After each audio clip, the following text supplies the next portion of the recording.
Hi, gonna make a video update regarding the yield curve. First of all, we're gonna go over what the yield curve actually means. So I wrote it down here just because I know it's a confusing thing to most.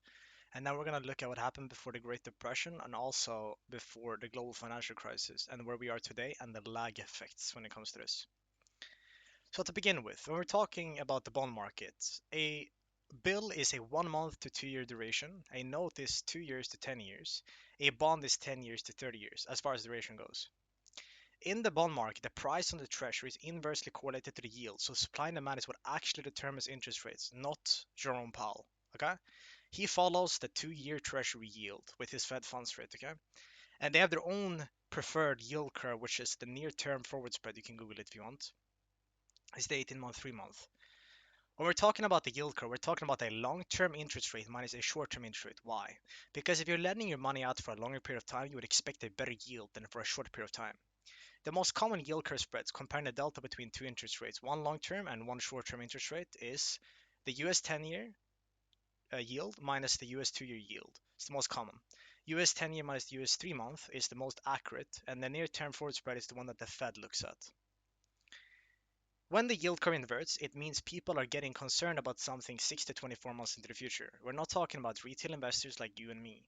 We're talking about billionaires and insiders who have information that you and I don't.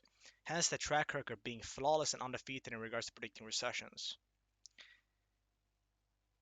When people are concerned about the crisis in the future 6 to 24 months out, they will buy the 10-year treasury. What happens when you buy the 10-year treasury? The price goes up and the yield goes down because, again, they're inversely correlated. In this case, this can lead to a yield curve inversion. When the yield curve is inverted, it's not signifying it's not just signifying what can come in 6 to 24 months into the future with 100% accurate with being 100% accurate historically speaking, but also affects banks as banks borrow money short term and they lend money long term. When the yield curve delta, the interest rate spread, goes below 0%, then it's inverted. A healthy looking yield curve is upward sloping. Why? Because if you lend your money out, again, I wrote it here. For the analogy, the yield curve inversion means you get a better return for lending your money out for a short period of time rather than a longer period of time. The issue with this is obviously that you would expect a better return for lending your money out for a longer period of time as there's more risk associated with it. Why? Because of inflation risk and the person you're lending your money out to might not pay you back. Then you have the flattening out, which is when it goes sideways near neutral delta. Historically speaking, the stock market crashes when it comes out of inversion. Now, there's two ways for this to happen, at least more often than not. There's two ways for it to come out of inversion, as in re-steepening. One is called a bull steepener, and the other is called a bear steepener. It's not what you think as a stock market or crypto investor, whatever, yeah? A bull steepener is very bad for you. It's very bad for the stock market, for crypto, and the economy. A bear steepener is actually good. Why?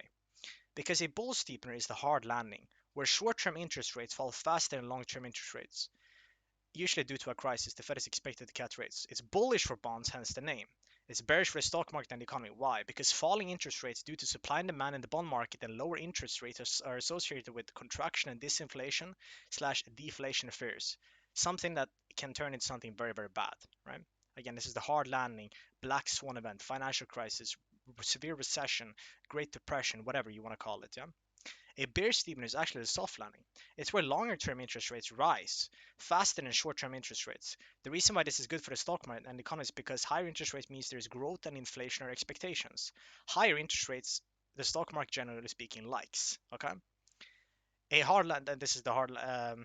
Historically speaking, the bull steepen always happens, and that's when interest rates fall. When they fall, the yield curve will re-steepen. Hard landing, crash, black swan event, crisis, recession, depression, right? Uh, that's when the front end of the yield curve, as in the short-term interest rates, fall faster than the long-term interest rates, right? If this time is different, then we need to see a bear steepener. This has never happened, and we're not talking about brief bear steepening. We're talking about the yield curve re-steepening out of inversion above neutral delta to a bear steepener.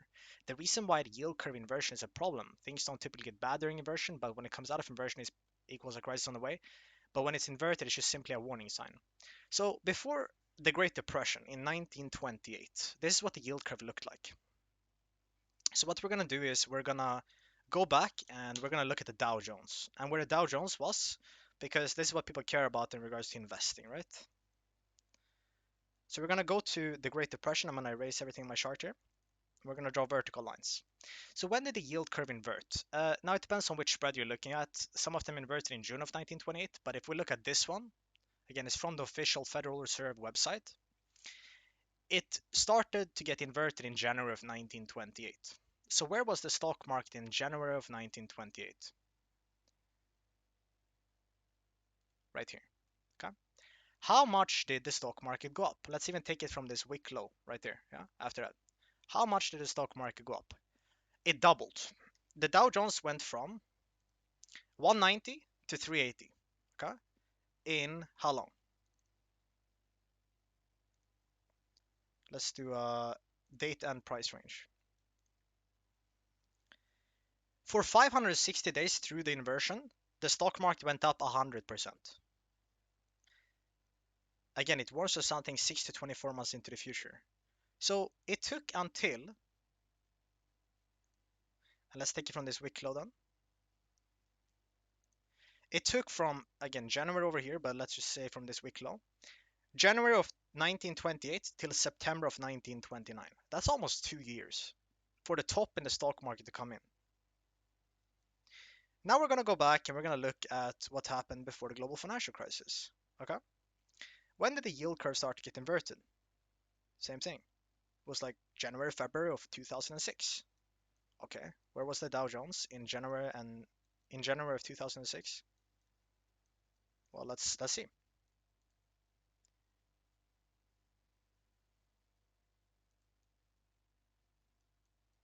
January of 2006, and the stock market went up until October of 2007, 33% for 629 days.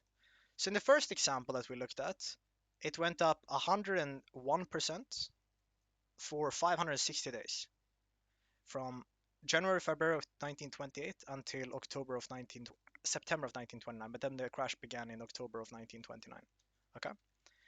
And then we go and we look at this, okay? Because again, this one was 560 days.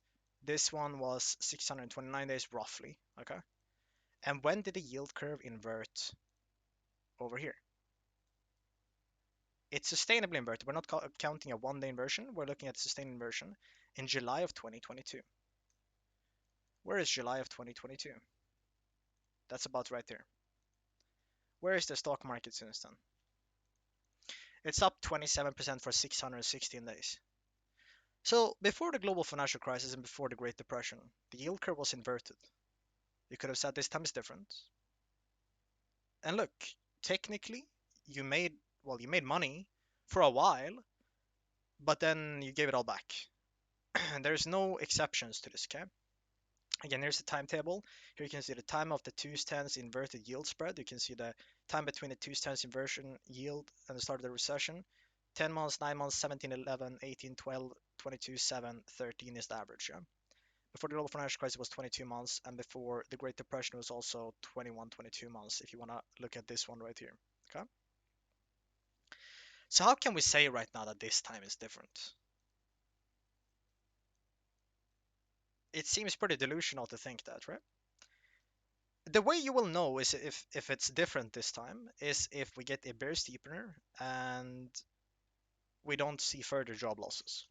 Because again, right now we are seeing more and more and more job losses. 2 million full-time job losses in 3 months. California's unemployment rate is straight up. Show me a time where this goes up like this, and it's not even about the number, it's more about the trend. Again, show me a time where this happens and doesn't lead to a gray bar. Okay.